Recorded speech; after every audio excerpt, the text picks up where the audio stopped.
కావేరీ నదీ జలాల వివాదం మళ్ళీ రచ్చకెక్కింది. కర్ణాటక తమిళనాడు మధ్య నీళ్ల పంచాయతీ మరోసారి పొలిటికల్ హీట్ పెంచుతోంది. తమిళనాడుకు కావేరీ నీటిని విడుదల చేయాలన్న తాజా ఆదేశాలపై కర్ణాటకలో తీవ్ర వ్యతిరేకత వ్యక్తమవుతోంది.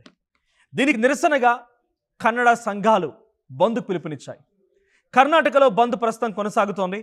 అయితే అసలు కావేరీ జలాల వివాదం ఏంటి? కర్ణాటకలో ఎందుకింత ఆగ్రహం వ్యక్తమవుతోంది? కావేరీ నీళ్ల కోసం తమిళనాడు ఎందుకింత పట్టుబడుతోంది? డీటెయిల్డ్గా ఈ వీడియోలో చూద్దాం. ఇప్పుడు రెండు రాష్ట్రాల నీటి రగడపై కంప్లీట్ పిక్చర్ మీకు చెప్పే ప్రయత్నం చేస్తాం.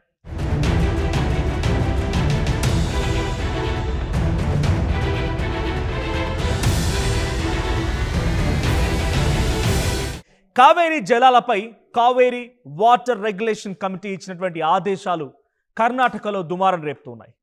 తమిళనాడుకు రోజుకు 12,000 క్యూసెక్ల నీటిని 15 రోజుల పాటుగా విడుదల చేయాలని కావేరీ వాటర్ రెగ్యులేషన్ కమిటీ కర్ణాటకకు ఆదేశించింది. ఆ తరువాత కావేరీ వాటర్ మేనేజ్మెంట్ అథారిటీ ఈ నిర్ణయాన్ని సమర్థించింది. దీంతో కర్ణాటకలో ఒక్కసారిగా ఆగ్రహం వ్యక్తమైంది. రైతు సంఘాలు, కన్నడ సంఘాలు నిరసనలకు దిగాయి. కర్ణాటక వ్యాప్తంగా బంద్కు పిలుపునిచ్చాయి. కావేరీ బేసిన్ ప్రాంతాలైనటువంటి మండ్య, మైసూరులో బంద్ ప్రభావం ఎక్కువగా ఉంది. ఇక రాష్ట్రంలో ఇప్పటికే నీటి అవసరాలు ఎక్కువగా ఉన్నాయని, తమిళనాడుకు ఇంత పెద్ద మొత్తంలో నీటిని విడుదల చేయడం కుదరదని కర్ణాటక వాదిస్తోంది. రిజర్వాయర్లలో నీటి నిల్వలు, రైతుల సాగునీరు, బెంగళూరు సహా సిటీల తాగునీటి అవసరాలను దృష్ట్యా 12,000 క్యూసెక్ల నీళ్లు ఇవ్వడం కష్టమని చెప్తోంది. ఒక క్యూసెక్ అంటే 1 సెకండ్లో 1 క్యూబిక్ ఫీట్ నీరు ప్రవహించే పరిణామం. అంటే అంతటి సామర్థ్యం గల సిచ్యువేషన్ అనేది చెప్పడానికి. అందుకే 12,000 క్యూసెక్లకి 15 రోజుల పాటుగా రిలీజ్ చేస్తే రాష్ట్రంపై నీటి భారం పెరుగుతుందని కర్ణాటక అభ్యంతరం వ్యక్తం చేస్తోంది. కర్ణాటక వాదన ఇలా ఉంటే, తమిళనాడు మాత్రం అసలు సమస్య నీటి కొరత కాదని, తమకు రావాల్సిన నీటిని సమయానికి విడుదల చేయకపోవడమని చెప్తోంది తమిళనాడు. కావేరీ డెల్టాలో సాగు సీజన్కు నీరు అత్యంత కీలకం. అంటే ప్రతి క్రాప్ సీజన్కి డెఫినెట్గా ఈ వాటర్ అనేది చాలా ఇంపార్టెంట్.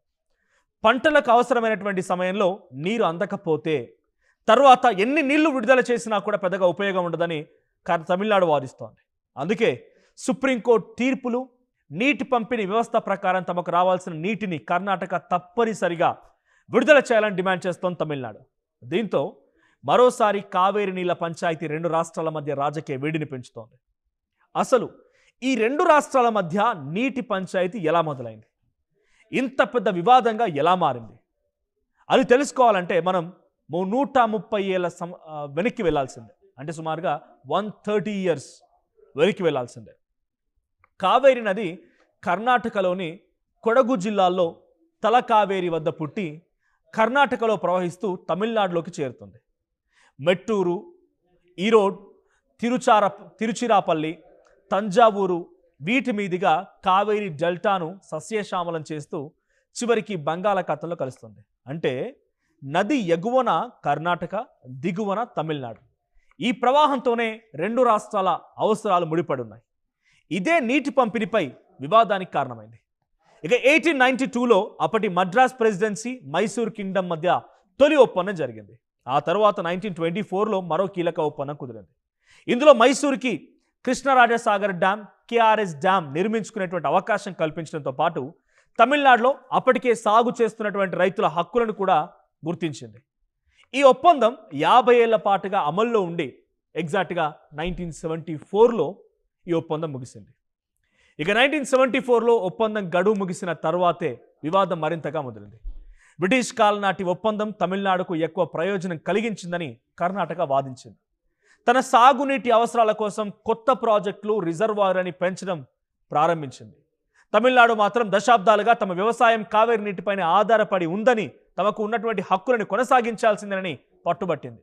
ఇలా కర్ణాటక కొత్త నీటి వినియోగం కోసం, తమిళనాడు ఇప్పటికే ఉన్నటువంటి హక్కుల కోసం ఎవరికి వారు వాదించడంతో వివాదం మరింతగా మొదలైంది.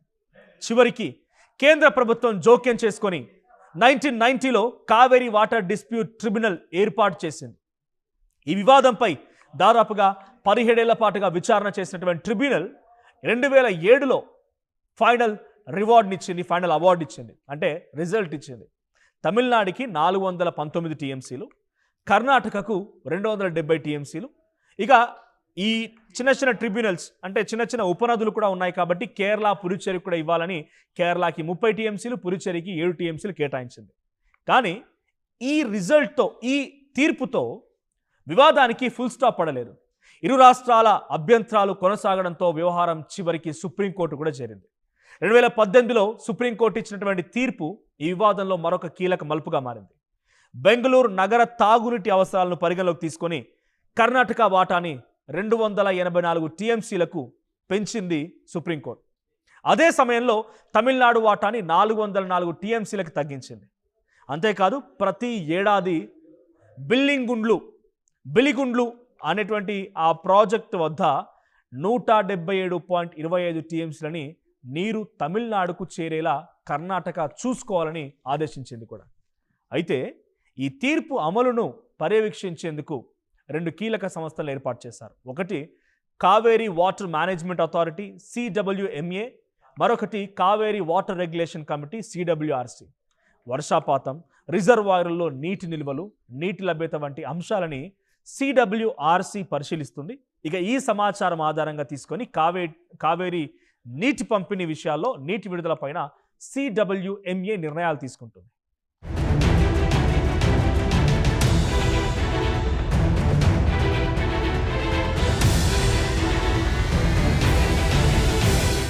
మరి ఇన్ని వ్యవస్థలు, నిబంధనలు ఇన్ని రకాలుగా ఉన్న ప్రతి ఏడాది కావేరీ వివాదం ఎందుకు మళ్ళీ తెరపైకి వస్తోంది? ఇదే క్వశ్చన్. దీనికి ప్రధాన కారణం వర్షాలు. సాధారణంగా వర్షాలు బాగా పడితే కర్ణాటకలోని రిజర్వాయర్లు నిండిపోతాయి, నీటి లభ్యత ఎక్కువగా ఉంటుంది. కాబట్టి తమిళనాడుకు నీరు విడుదల చేయడంపై పెద్దగా గొడవ ఉండదు.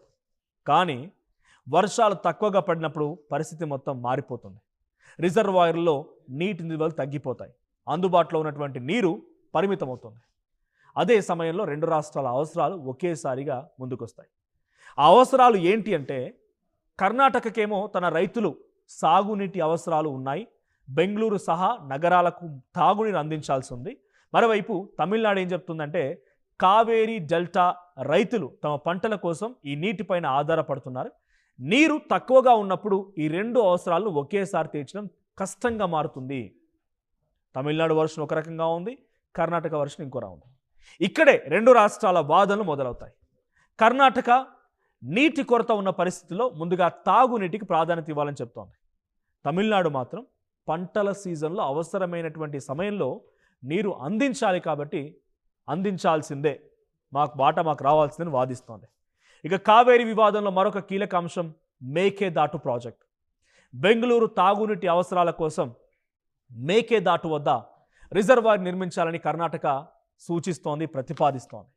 ఇక వర్షపు నీటిని నిల్వ చేసుకొని బెంగళూరుకు తాగునీటిగా ఉపయోగించుకోవచ్చని కర్ణాటక చెప్తోంది. కానీ ఎగువన మరో రిజర్వాయర్ వస్తే కావేరీ నీటి ప్రవాహంపై కర్ణాటక నియంత్రణ మరింతగా పెరుగుతుందని తమిళనాడు ఆందోళన వ్యక్తం చేస్తోంది. అందుకే మేకేదాటు ప్రాజెక్ట్ని తమిళనాడు వ్యతిరేకిస్తోంది.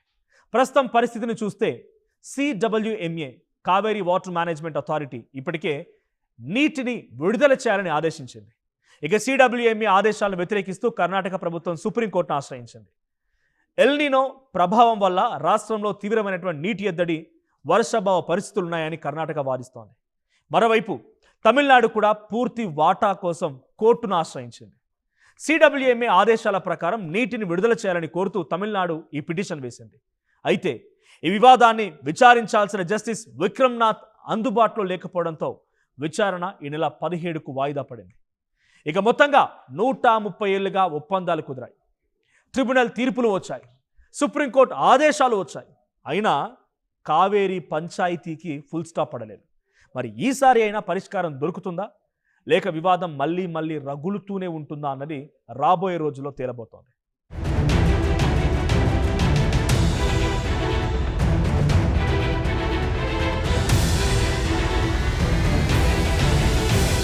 ఇప్పటివరకు నేను చెప్పిన స్టాటిస్టికల్ డేటా కానీ, ఎవరికి వాళ్ళ ప్రాబ్లమ్స్ కానీ, ఎవరి వాదన వాళ్ళది కానీ మీకు చాలా క్లియర్గా అర్థమైంది.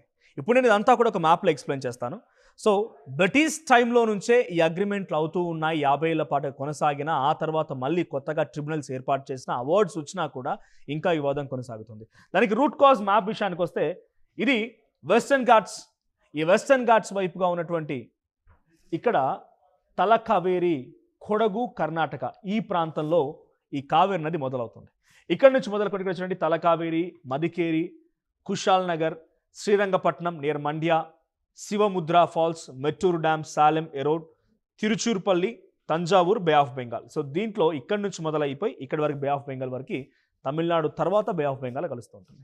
సో ఇక్కడ చూడండి మడికేరి, కుషాల్ నగర్, శివసముద్ర ఫాల్స్ ఇది ఒక ప్రాజెక్ట్. అండ్ ఇక్కడ తమిళనాడు బార్డర్లోకి ఎంట్రీ అవుతుంది. తమిళనాడు బార్డర్ తర్వాత నుంచి ఇటువైపు అది చివరిగా తమిళనాడు రాష్ట్రం దాదాపుగా మెజారిటీ మిడిల్ పార్ట్ మొత్తం కూడా కవర్ చేసి తర్వాత బే ఆఫ్ బెంగాల్ కలుస్తూ ఉంటుంది. సో ఇక్కడ చూస్తే తమిళనాడు వాటా ఎంత 419 టీఎంసీలు. దీన్ని 14 టీఎంసీల వరకు తగ్గించి ప్రస్తుతం సుప్రీంకోర్టు ఇచ్చినటువంటి ఆర్డర్ 2018 ప్రకారంగా 404 టీఎంసీలు మాత్రమే పరిగణలోకి తీసుకుంటుంది. ఇక కర్ణాటక విషయానికి వస్తే 284 దీనికి ఒక అదనంగా 14 టీఎంసీలని పెంచింది సుప్రీంకోర్టు వాదన ప్రకారంగా. ఫైనల్లీ కేరళకి 30 టీఎంసీ, పుదుచ్చేరికి 7 టీఎంసీ అండ్ ఇతర ఎన్విరాన్మెంటల్ యూసేజ్ కోసం సుమారుగా ఒక 10 టీఎంసీలు, ఇక కొంత ఆవిరైపోవడం కానీ కొంత మిస్ మ్యాచ్ అవడం కానీ ఒక 4 టీఎంసీలు, మొత్తంగా 700 పైచిలకు టీఎంసీలో ఎవరి వాటా ఏంటనేది 2018లో సుప్రీంకోర్టు తేల్చిన మాట. ఇకపోతే ఇక్కడ నుంచి ఇక్కడ వరకు కర్ణాటక ప్రాంతం మొత్తం కూడా అటు బెంగళూరుకి తాగుంటి అవసరాల కోసంతో పాటుగా వ్యవసాయ ఆధారితంగా మీరు అనుకోవచ్చు. ఇక్కడ స్టార్ట్ అయినటువంటి కావేరి నది కర్ణాటకలో ఎక్కువ ప్రాంతం వెళ్తోంది, తమిళనాడులో కూడా వెళ్తోంది. సో యాజ్ పర్ లెంత్ చూసుకున్నా కర్ణాటక ఎక్కువగా కనిపిస్తున్నా కూడా లెంత్ దీని ప్రవాహం యొక్క లెంత్ చూస్తే తమిళనాడులోనే ఎక్కువ దీని ప్రవాహం ఉంటుంది. ఎక్కువగా దీని లెంత్ మొత్తం రాష్ట్రం అంతా కవర్ అవుతుంది. ఇక్కడ 316 సుమారుగా, I don't exact remember, 316 length ఏదో ఉంటే నదీ ప్రవాహం ఇక్కడ సుమారుగా 400 వరకు రీచ్ అవుతుంది. అయితే మీరు అనుకోవచ్చు కర్ణాటకలో స్టార్ట్ అవుతుంది కదా, కర్ణాటక ఎక్కువ షేర్ ఉండాలి కదా తమిళనాడు కంటే అనుకుంటే, ఇక్కడ మనం చూసాం మైసూర్ అండ్ మద్రాస్ ఆ సమయంలోనే చర్చ జరిగింది అనుకున్నప్పుడు ఏ ఆధారితంగా కోర్టులు కానీ సిడబ్ల్యూఎంఏ కానీ లేకపోతే కావేరీ వాటర్ రెగ్యులేషన్ కమిషన్ కానీ ఎందుకు ఈ నిర్ణయం తీసుకుంటూ ఉన్నాయి, ఎక్కువ షేర్ ఎందుకు తమిళనాడుకు ఉంది అనుకున్నప్పుడు, తమిళనాడులో ఎక్కువగా ఈ నదిపై ఆధారపడిపోయి వ్యవసాయం చేస్తూ ఉంటారు. సో చరిత్రలో చూసినా కూడా ఎక్కువగా ఆధారపడింది ఈ నదిపైన తమిళనాడు ప్రజలే కాబట్టి తమిళనాడుకి ఎక్కువ వాటాగా ఉండాలనేది ఒక హిస్టారికల్ డేటా చూసినా, లెంత్ చూసినా, దానిపై డిపెండెన్సీ చూసినా ఎక్కువగా తమిళనాడు వైపుగానే, అందుకే అదనంగా 404 టీఎంసీలు తమిళనాడుకు ఎక్స్ట్రాగా ఉన్నాయి కంపారిటివ్లీ కర్ణాటకతో పోలిస్తే. కర్ణాటకలో ఇప్పుడు ప్రభుత్వం ఏం చెప్తోంది, ఎక్కువగా నీటి అవసరాల కోసం నీటిని వినియోగిస్తున్నాం కాబట్టి తాగునీటి అవసరాలు చేరిన తర్వాత మిగిలిన తమిళనాడుకి పంపిస్తామని కర్ణాటక చెప్పడంతో పాటు మేటెదాకు ఈ ప్రాజెక్ట్ నిర్మాణం కోసం కర్ణాటక అన్ని రకాల ప్రయత్నాలు చేస్తుంటే తమిళనాడు అడ్డుకుంటోంది. సో ఇప్పుడు 2 రాష్ట్రాల మరి వివాదం కొనసాగుతుంది. తమిళనాడులో ఏమో నీటి వదలాలని చెప్పి, కర్ణాటకలో నీళ్లు వదలకూడదు అని చెప్పి వివాదం కొనసాగుతుంది. మరి దీనికి ఎటువంటి ఫుల్ స్టాప్ పడుతుంది, ఫైనల్ డిసిషన్ ఏం జరగబోతోంది, 2 రాష్ట్రాల మధ్య ఈ నీటి సమస్యని ఏ రకంగా చక్కదిద్దా చూడాలి. బట్ ఈ సమస్య ప్రతి ఏడు వస్తోంది. ఈ ఏడు ఇంత పెద్ద ఎత్తున చర్చడానికి గల కారణం ఎల్నినో సమస్య. ఎల్నినో కారణంగా నీటి ఎద్దడి ఎదుర్కొంటున్నారు కాబట్టి ఇప్పుడున్నటువంటి ఈ నీళ్ళని మాకనేటువంటి పోరాటాలు కొనసాగుతున్నాయి. ఈరోజు తమిళనాడు వ్యాప్తంగా కీలకమైనటువంటి ప్రాంతాల్లో ఆందోళన కొనసాగుతుంటే కర్ణాటకలో మాత్రం బంద్ కొనసాగుతోంది. ఈ సమస్య ఎక్కడి వరకు దారితీస్తుందో చూడాలి.